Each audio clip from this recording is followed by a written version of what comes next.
Day 14. You wake up and something is different. Your skin looks cleaner, your mind feels sharp, you have energy you haven't felt in years, and you didn't drink a single coffee to get there. This isn't a fantasy. This is biology. And it all starts with one decision made 14 days ago. But here's the part nobody tells you.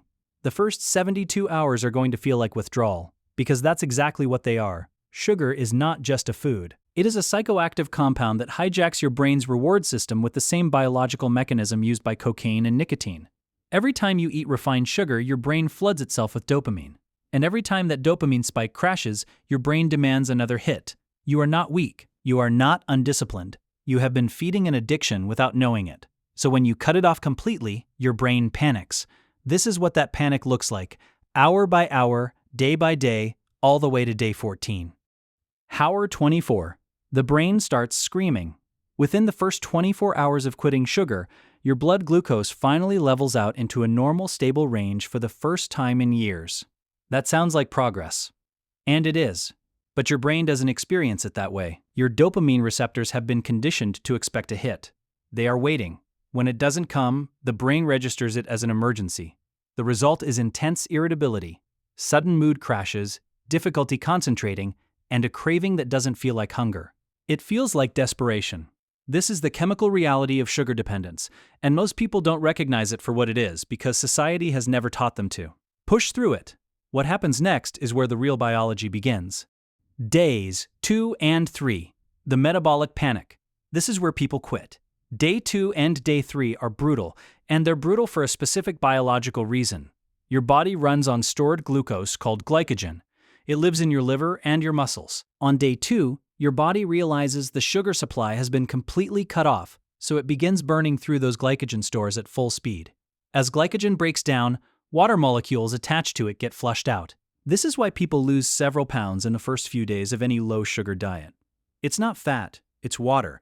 But alongside that water loss comes an electrolyte imbalance. And that imbalance is the direct cause of the symptoms that hit you like a truck on days 2 and 3. Headaches that feel like pressure behind your eyes. A fatigue so deep it feels like your body is moving through concrete.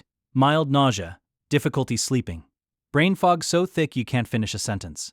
This cluster of symptoms has a name. It's called the carbohydrate flu, and it is temporary. The severity usually peaks on day 3 and then begins to lift. But what happens on the other side of day 3 is where this story takes a sharp turn. Days 4 and 5, the switch flips. When your glycogen is depleted and no new sugar is coming in, your liver is forced to activate an entirely different energy system. It begins converting stored body fat into molecules called ketones. Ketones are an ancient, efficient fuel source that your brain is actually designed to run on. Many researchers now believe ketones were the brain's primary fuel before humans had access to refined carbohydrates. The moment ketone production ramps up, something remarkable happens. Your insulin levels drop dramatically. And when insulin drops, two things change immediately. First, your fat cells can finally release stored energy instead of holding on to it. Second, your hunger regulation system begins to normalize.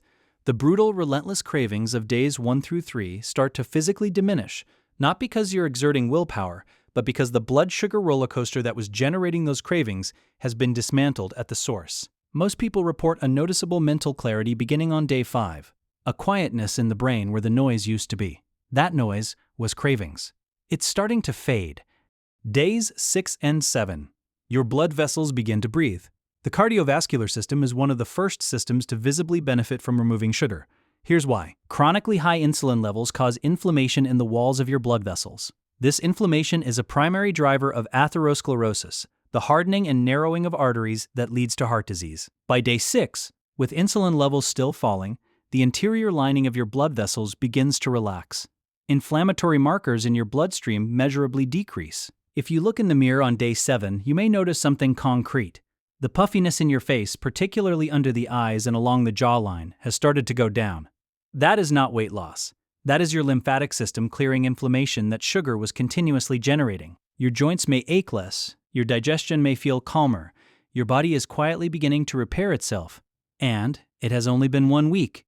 Day 8. Your brain rewires. This is one of the most profound changes in the entire 1-4-day process, and it happens invisibly inside the structure of your neurons. Your dopamine receptors, which were chronically overstimulated by sugar, begin to upregulate. In simple terms, they start to heal. The blunting effect that required more and more sugar to produce the same reward starts to reverse. On day 8, people frequently report feeling genuine pleasure from things they had stopped enjoying. A walk outside, a conversation with a friend, a meal of ordinary, unprocessed food. This is not a placebo effect. This is receptor density recovering. The brain's reward system is recalibrating to its natural baseline, and normal life is starting to feel rewarding again, without any chemical assistance. Days 9 and 10.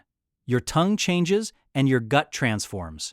Two things happen in this window that seem minor but are actually profound markers of biological change. First, your taste buds physically regenerate. Taste receptor cells are replaced approximately every 10 days. When your palate has been saturated with hyper-sweet engineered food, the natural sweetness of real food becomes undetectable. But by days 9 and 10, with those old taste cells gone and new ones in place, food tastes completely different. A plain apple becomes intensely sweet. Roasted vegetables have a complexity and richness that was invisible before. Your palate has literally reset.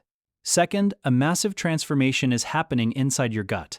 Sugar feeds a specific category of bacteria in your microbiome, aggressive inflammatory strains that crowd out beneficial bacteria. When sugar disappears, those bacteria begin to die off. Beneficial bacteria, including strains that produce serotonin and regulate your immune system, begin to multiply and reclaim territory. This microbial shift is the direct cause of the reduction in bloating, gas, and digestive discomfort that most people report strongly by day 10. Days 11 and 12. You finally sleep. Sleep quality is one of the most consistent and dramatic improvements reported by people who remove sugar.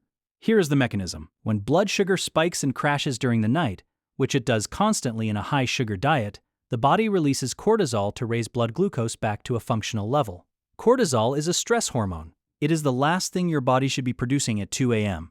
But it does, every night, because it has to in order to keep the blood sugar from crashing too low while you sleep. By days 11 and 12, with blood sugar completely stable through the night, this cortisol release stops happening.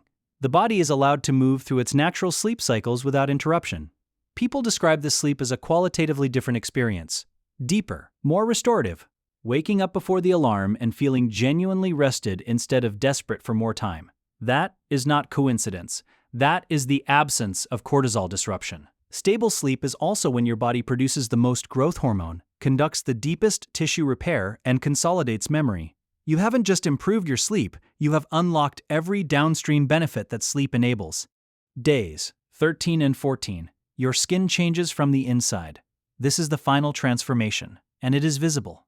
The connection between sugar and skin aging is one of the most underappreciated facts in biology. When excess glucose circulates in your bloodstream, it binds to proteins including collagen and elastin through a process called glycation. The end products of this reaction are called Advanced Glycation End Products, or AGs. AGs directly cross-link collagen fibers, destroying their flexibility and causing the skin to lose elasticity, develop texture irregularities, and age prematurely. They also trigger inflammatory cascades that drive hormonal acne. By day 14, with glucose and insulin consistently low, the formation of new AGs has effectively stopped. The existing damage doesn't reverse overnight, but the active destruction has halted. What you can see is the inflammatory acne clearing, the dullness lifting, a quality of light in the skin that wasn't there 2 weeks ago. Your face looks rested because it is. Your skin looks cleaner because the inflammation producing the congestion is gone. In 14 days, without a single drug, without surgery, without any product, your body has rewired its brain chemistry, healed its insulin signaling, repaired its gut microbiome, stabilized its cardiovascular system, and reversed the primary mechanisms of skin aging. That is what cutting sugar actually does. And you did it in 2 weeks.